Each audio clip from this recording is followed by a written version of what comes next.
Venemaal on plaanid Sumõ suhtes. See on nii olnud juba pikka aega, kuna Venemaa näeb puhvertsooni loomist Ukraina oblastis ainsa võimalusena end alandavate piiriüleste sissetungide eest kaitsta. Ukraina näeb Venemaa käike ja panustab üle. Ukraina ehitab midagi nii suurt, et see on kosmosest nähtav. See uus tapmistsoon, mis ulatub üle mitme oblasti, on surmav, hävitav ja nii hiiglaslik, et Venemaa ei suuda seda peatada. Ja kõik, mida Venemaa teha saab, on saata sõdureid selle vastu surema. See on uus Ukraina kaitseliin ja see ulatub sügavale. Kui Venemaa püüab Sumõ piirkonnas luua võimalikku puhvertsooni, on Ukraina vastanud kaitseliiniga, mis ulatub üle mitme oblasti. See uus liin ulatub Kiievi veehoidlast kuni Suumõni ning sinna rajatakse selliseid kindlustusi, mis on varem Putini käsilasi teistes piirkondades, näiteks Donetskis, purustanud. Ehitustööde mastaap on tohutu. Ukraina ei jäta midagi juhuse hooleks, rajades nii ulatusliku liini, et see on nähtav isegi kosmosest. Nii väidab Ukraina relvajõudude toetusvägede väejuhatuse insenerivägede ülem, brigaadikindral Vassil Sirotenko. Rääkides väljaandele UKR Inform, selgitas Sirotenko kahte põhiaspekti. Miks ja mida? Igasugune tegevussuund on võimalik. Vaenlane on õppinud looma sobivaid üksusi ja kiiresti vägesid ühelt tiivalt teisele üle viima, selgitab Sirotenko. Seekord tegutsevad Putini väed targemalt, mitte lihtsalt visates sõdureid Ukraina kaitsemüüri vastu. See on Ukrainale tõsine probleem ja me oleme juba näinud selle märke, mida uurime veidi hiljem põhjalikumalt. Sirotenko jätkab, lisades, et Ukraina näeb, mida Venemaa üritab teha ja on valmis kõigeks. Sirotenko kinnitab, et selle liini võimalikult kiireks rajamiseks pannakse mängu märkimisväärne hulk jõupingutusi ja ressursse, et vältida üllatusi ja takistada vaenlasel meie riiki sellest suunast ohustamast. Öelda, et see on märkimisväärne, oleks alahinnang. Kaitseliin, mis on nii hiiglaslik, et seda on näha kosmosest, on palju enamat kui lihtsalt oluline. Aga milline see liin tegelikult välja näeb? Huvitaval kombel saame mõningast teavet Venemaa uudisteagentuurilt TASS. Rääkides eksperdiga rinde lähedal, avaldab TASS, et Ukraina ehitab mitmekihilist kaitseliini läbi 3 Sumõ oblasti rajooni, mis kõik asuvad Venemaa Kurski oblasti piiri lähedal. Võid seda piirkonda mäletada. 2024 aasta augustis alustas Ukraina julge vastusissetungi Kurski oblastisse, mille käigus haarati üle 1000 ruutkilomeetri ehk peaaegu 400 ruutmiili territooriumi otse Putini nina alt. See oli Venemaa jaoks alandus. See oli ka surmaotsus tuhandetele sõduritele, kelle Putin saatis Kurskit tagasi vallutama. Venemaa vastupealetung suhteliselt väikesele väekontingendile Kurskis kestis kuid ja põhjustas Venemaale üle 80 000 kaotuse, nagu ütles Ukraina relvajõudude ülemjuhataja Oleksandr Sirskõi. See oli Ukraina jaoks igati kasulik sõjaline käik. Võtta territooriumi, alandada Putinit, hävitada Vene vägesid. Venemaa ei taha kunagi enam näha midagi sellist nagu Kurski vastusissetung. Tung Sumõsse on täielikult seotud sellega, et takistada Ukrainal kordamast seda, mida ta 2024 aastal saavutas, ja mitmekihilised kaitseliinid on Ukraina vastus Venemaale. TASS teatab, et Ukraina on asunud rajama miinivälju ja looma pettepositsioone. See kõlab nagu tapatsooni loomisalgus, sul on täiesti õigus. See on tapatsoon, mida Ukraina pole varem loonud. See on tohutu ja surmav, ning see, mida Ukraina ehitab, hirmutab iga Vene sõdurit, kes üritab Sumõsse tungida. Ja 3 sõna seletavad miks. 100 kilomeetrit sügav. Kilomeetridest miilideks telgituna on see 62 miili julmi kindlustusi, mida United24 meedia sõnul ei saa võrrelda varasemate kindlustustega, mida Ukraina on üritanud rajada. Need pingutused keskenduvad peamiselt rindejoonele. Viimase aasta jooksul on Ukraina tõestanud, kui tõhus on olnud oma kindlustuste laiendamine nendest rindejoontest kaugemale idas, nagu 10 000 hukkunud venelased kinnitaksid, kui nad saaksid.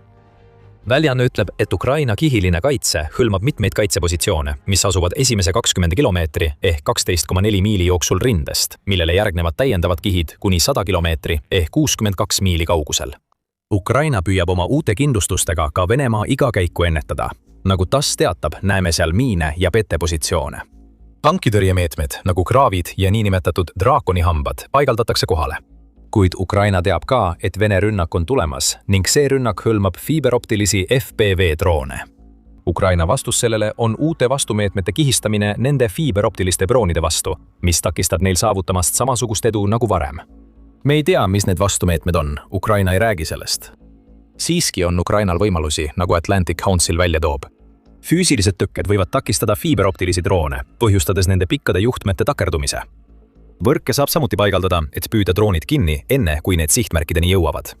Veelgi keerukamad süsteemid hõlmavad radari häirejooni, akustilisi andureid ja isegi uut põlvkonda tehisintellektil põhinevaid tuvastussüsteeme, mis annavad maapealsetele vägedele varajase hoiatuse, et Vene droonide parv on lähenemas.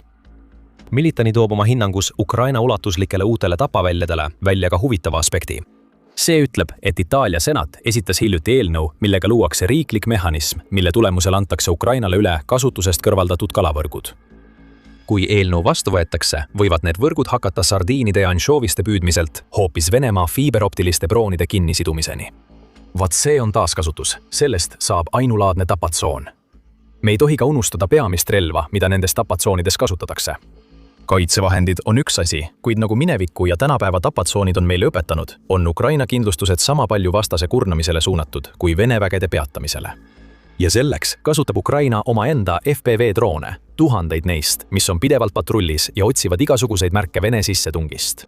Õhudroone saadavad maapealsed robotisüsteemid, mis tegelevad sageli logistika korraldamisega, kuid neid saab kasutada ka vaenlase positsioonide ründamiseks. Ukraina põimib oma kaitset ka nutikalt, nii et see suunab Vene sõdurid varitsuspositsioonidesse, kus suurtükivägi saab nende pihta tugevat tuld anda. See on see, mis ootab Putini vägesid summas. Ja see viib meid sujuvalt selleni, miks Ukraina rajab tapatsooni, mis ulatub üle 60 miili ja on nähtav isegi kosmosest. Me saame teile öelda, mida see uus tapatsoon ei tähenda.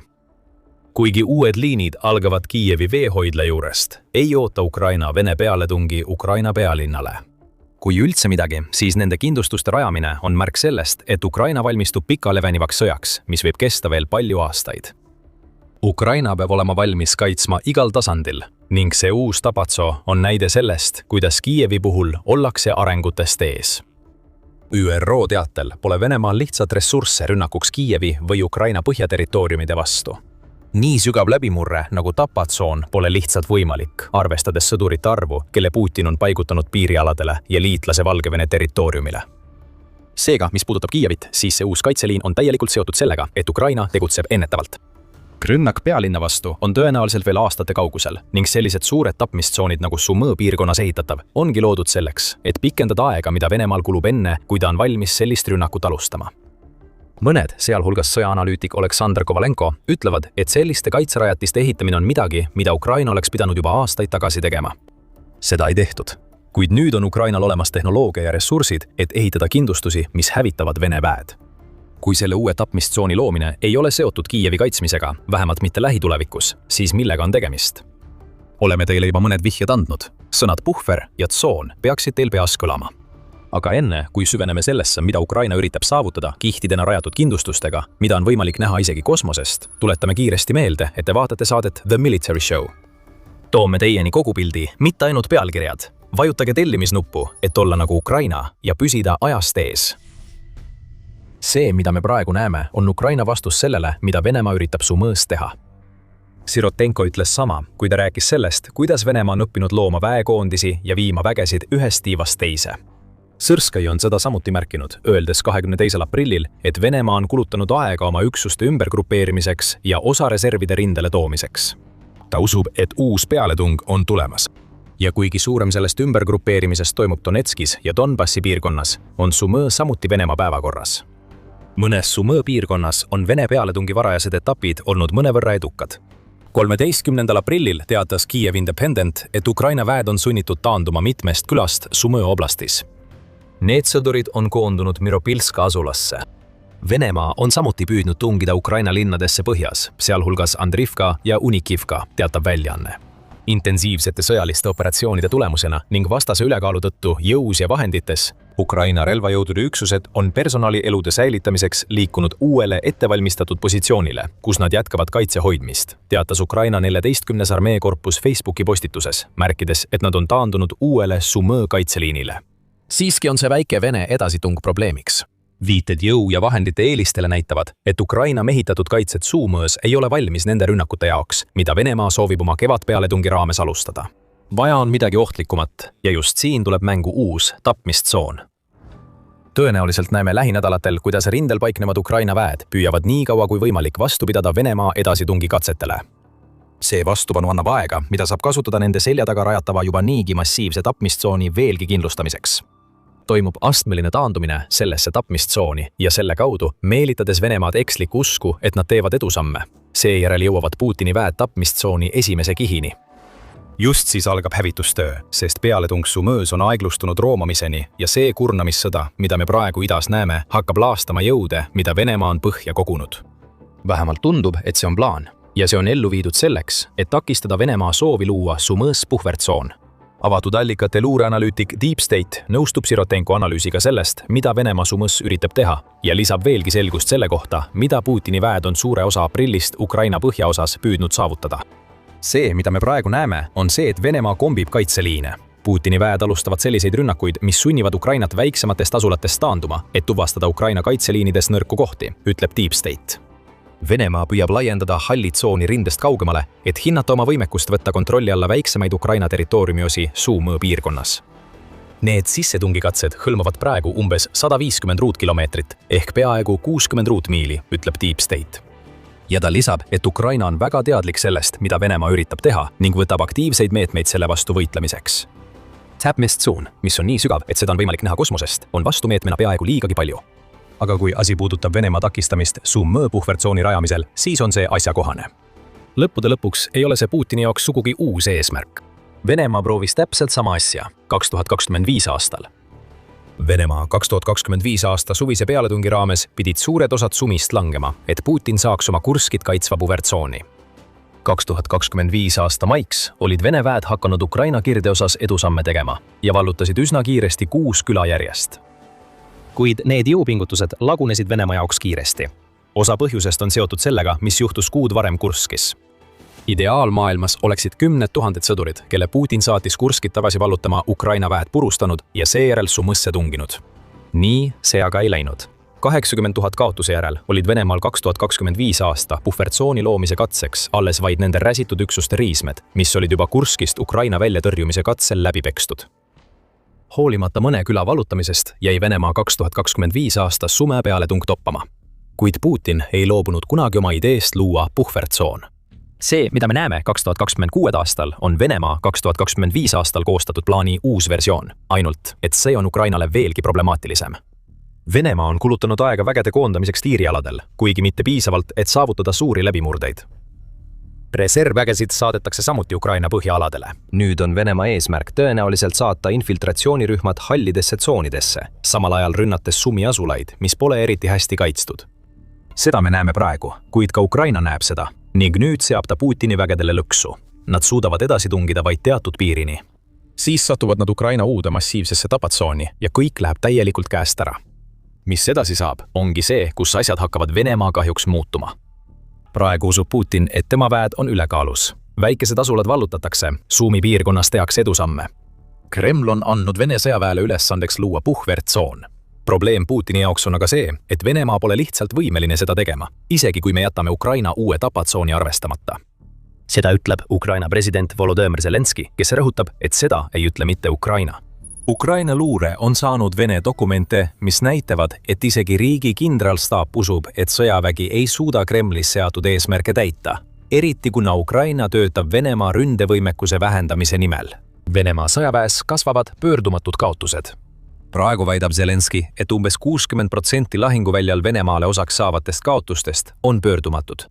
Teisisõnu, enamik Venemaa kaotustest lõpeb kas surmaga või nii tõsiste vigastustega, et neid ei saa enam kunagi rindele tagasi saata. Et sellele 60% numbrile veidi konteksti anda, siis märtsis põhjustas Ukraina United 24 meedia andmetel Venemaale 35 351 kaotust. Neist 21 210 on pöördumatud kaotused. Seega on Ukraina ülesanne veelgi suurendada okupandile tekitatud pöördumatute kaotuste osakaalu, teatab Zelenski. Kõiges selles on sõnum Putinile. Ta võib saata oma sõdurid tapatsoonidesse, kuid enamik neist ei tule sealt kunagi tagasi. Kiievi veehoidlast kuni Sumõni ulatuva tapatsooniga näitab Ukraina Venemaale, et ükskõik milliseid katseid nad ka ei teeks puhvertsooni loomiseks, kohtuvad nad samasuguse kaitsega, mis on juba toonud kaasa rekordilisi kaotusi. See peab Putinit muretsema panema. Mõne asula hõivamine, Sumõs on üks asi. Oma sõdurite sundimine läbi 60 miili sügavuse tapatsooni on hoopis midagi muud. See toob kaasa väga suured kaotused, kui Venemaa jätkab peale varakevadist pealetungis Sumõs. Putin teab seda. ja Zelenskõi ütleb, et Venemaad sunnitakse juba praegu kutsuma rohkem sõdureid, et neil oleks üldse mingigi võimalus ületada Ukraina rajatud kaitseliinid. 28. aprilli postituses avaldas Zelenskõi, et 60% pöördumatute kaotuste määr sunnib Putinit tegema midagi, mida ta kunagi teha ei tahtnud. Mobilisatsioon on taas päevakorras, mis tähendab, et Venemaa president liigub otse vastu massiivset vastureaktsiooni oma enda rahvalt. Venemaa poliitiline juhtkond plaanib täiendavaid pealetungioperatsioone ja valmistub tooma juurde rohkem isikkoosseisu, sealhulgas laiendades mobilisatsiooniprotsesse Venemaal, avaldab Zelenskõi. Ukraina president lisab ka, et ta on rääkinud riigi partneritega Venemaa katsetest kaasata Valgevenet veelgi sügavamalt Venemaa eesmärkide saavutamisse. Ukraina on sellele vastanud täiendavate kindlustustega oma Valgevene piiril, sest riigil pole jäänud märkamata, et aktiivsem Valgevene kujutab Suumule veelgi suuremat ohtu. Ukraina sõja uus faas on kohe algamas. Venemaa jaoks seisneb see faas Sumi puhvertsooni loomises, mida nad on juba üle aasta üritanud rajada. Ukraina peab selle suhtes väga ettevaatlik olema, kuid ka neil algab oma uus faas. Sumi kaitsevõimet on tõstetud, tulemusi on näha isegi kosmosest. Ja peagi jäädvustavad satelliidid pilte sellest, kuidas Vene vägede edasitung hävitatakse uues tapatsoonis, mis on sügav, pikk ja täis nii palju kindlustusi, et Venemaal pole mingit lootust saavutada neid edusamme, mida Vladimir Putin vajab oma Sumi unistuste elluviimiseks.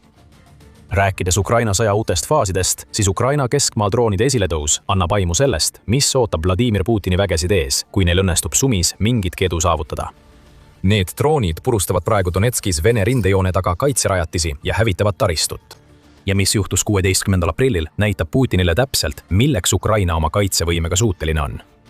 Kui soovid rohkem teada saada, vaata meie videot. Ja kui sulle see video meeldis, siis ära unusta tellida The Military Show'd, et sa jääks ilma meie kajastustest Ukraina sõja viimaste arengute kohta. Aitäh vaatamast!